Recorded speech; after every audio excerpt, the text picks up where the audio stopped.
Et j'étais juste là et tout m'apparaissait d'un autre regard. Chaque chose que je pouvais observer, mes amis ou les arbres ou la nature qui m'environnait m'apparaissait dans une beauté mais indescriptible, incommensurable. C'était ouais, juste là.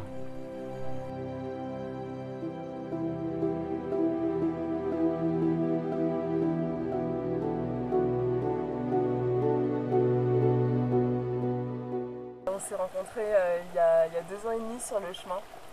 La première question que j'ai envie de te poser, c'est comment ça s'est passé le retour de ton chemin?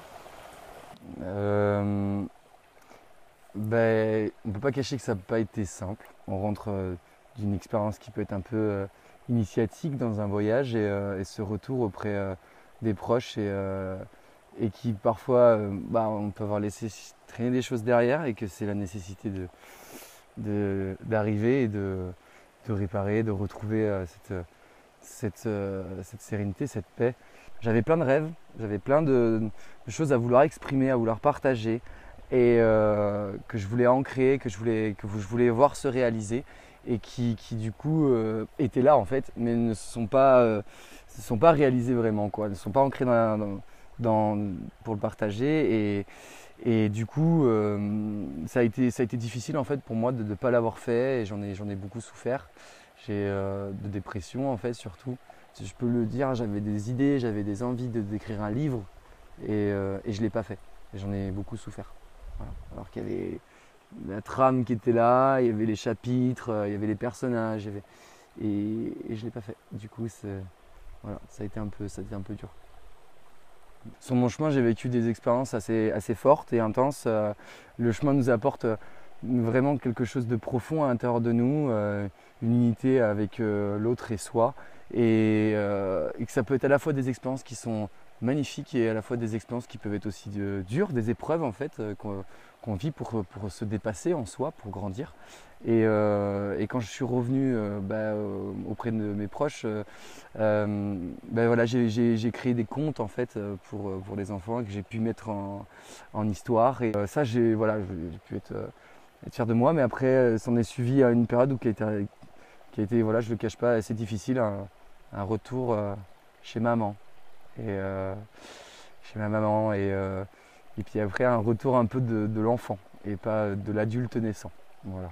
Je pense que le chemin m'avait préparé à être un adulte, à être un homme, qui prend ses responsabilités, qui s'engage, qui incarne ce qu'il peut dire, ce qu'il peut vivre.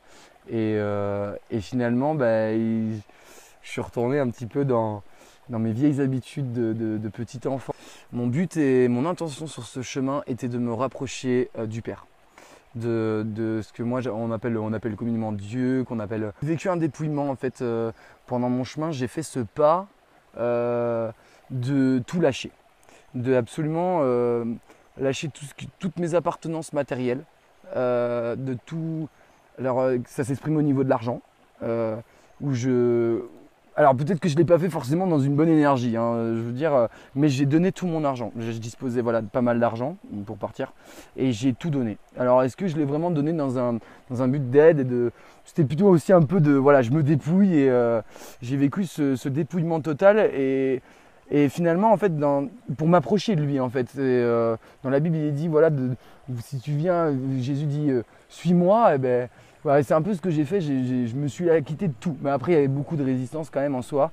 Et quand je suis arrivé chez moi, il y avait toutes les résistances qui sont là. Mais en fait, lui, pour moi, il m'a vraiment offert un cadeau exceptionnel.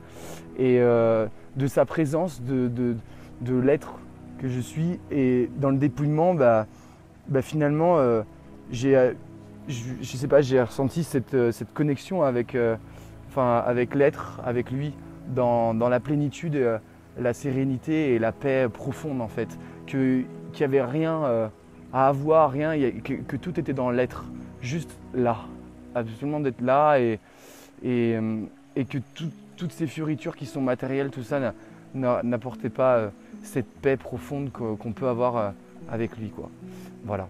Et j'étais juste là et tout m'apparaissait d'un autre regard, chaque chose que je pouvais observer, mes amis ou où les arbres ou la nature qui m'environnait m'apparaissait dans une beauté mais indescriptible, incommensurable. C'était juste là,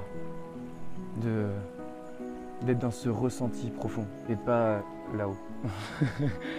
Et c'est ce cadeau pour moi que j'ai reçu.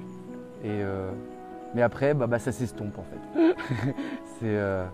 Cette présence s'estompe petit à petit et je pense que c'est à nous de la cultiver, d'aller sur ce chemin en fait, de savoir qu'est-ce qui ravive en nous cette présence de l'être que nous sommes. Donc il y a des allers-retours, si je comprends bien, entre cet état plutôt d'éveil et le moment où tu quittes un peu cet état. Ouais.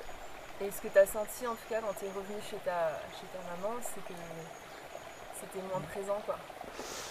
Je sais pas si c'était moins présent. Disons que la paix, je la vivais pas parce que mon propre jugement aussi affectait beaucoup ça en fait. Je pense que quand on est dans cette présence, le jugement il disparaît. Les choses sont. Et moi je me suis beaucoup blâmé ou de ne pas avoir réussi ce que je voulais faire. Et ce jugement m'a beaucoup impacté en fait. Le jugement que j'avais de moi-même. Enfin, on se juge soi, on juge aussi tout ce qui nous environne. Et quand on est dans cette présence, en fait, il n'y a pas de jugement, les choses sont. Il n'y a pas de. En fait, c'est pas. Alors, effectivement, c'est magnifique, c'est beau. Mais il n'y a pas de mots, c'est juste, voilà, il y a cet arbre et je le regarde, c'est tout. Et juste pleinement, sans penser, sans autre chose que là.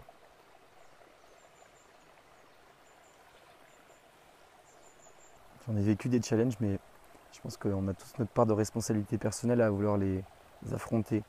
Et affronter, je ne sais pas si c'est le terme, parce que affronter, ça nécessite vraiment un combat et quelque chose qui n'est pas forcément non, mais d'accueillir. Ce que je parlais dans cette première vidéo, d'accepter, d'accueillir vraiment ce qui est mis sur notre route. Et je pense que plus on accepte et plus cette libération, cette approche de la conscience, de la présence que nous sommes, de cet être que nous sommes, il se fait simplement. Mais on a une nécessité vraiment d'y faire face en fait. Et personnellement, voilà, je ne le cache pas, justement je me suis caché quoi. Je n'ai pas voulu faire face à ça. Je n'ai pas voulu prendre mes responsabilités, je n'ai pas voulu ancrer, je n'ai pas voulu m'engager dans ça. Après je le fais d'une part ou d'une autre de toute manière. Mais je pense que l'engagement personnel il pourrait être beaucoup plus fort, beaucoup plus vraiment de se dire j'y vais. Et c'est bien sûr parce que c'est les peurs aussi qui nous empêchent d'y aller. Et c'est là où je parlais de confiance, de se dire j'y vais, je peux y aller, vraiment. Ça, l'aide est là. C'est comme si quelque chose qui vous prend par dessous vous, cette joie qui émane d'y aller et d'essayer. Peu importe ce que c'est, mais vraiment de tenter d'y aller. C'est vraiment important. Et personnellement, je n'ai pas fait cet engagement et j'en ai beaucoup souffert. Alors, le chemin peut être un chemin de croix aussi. J'ai envie de partager ça parce que je pense qu'on est beaucoup à souffrir aussi. Hein. Je m'adresse aussi à tous ceux qui peuvent souffrir et la souffrance, ça fait part de notre monde. Et que, en fait, on peut aller de plus en plus en souffrant, mais qu'à un moment, on peut être béni de cette souffrance aussi. On peut recevoir sa grâce qui nous aime. Et qu'à des moments, on peut vivre un instant pleinement, immensément beau et immensément profond, par sa grâce. Tout ça, c'est du passé en fait, toutes ces souffrances qu'on peut avoir et de se dire mais j'y vais, j'ai le droit à la joie, j'ai le droit à être heureux, j'ai le droit à tout ça. Je peux me l'autoriser, j'ai le droit. On peut avoir fait toutes les erreurs du monde et avoir cette culpabilité, mais il est là et il nous aime. Et ça, c'est sa grâce, d'y aller, malgré toutes les souffrances, toutes les blessures qu'on peut avoir. On est aimé, on est vraiment aimé. Allons-y, ensemble.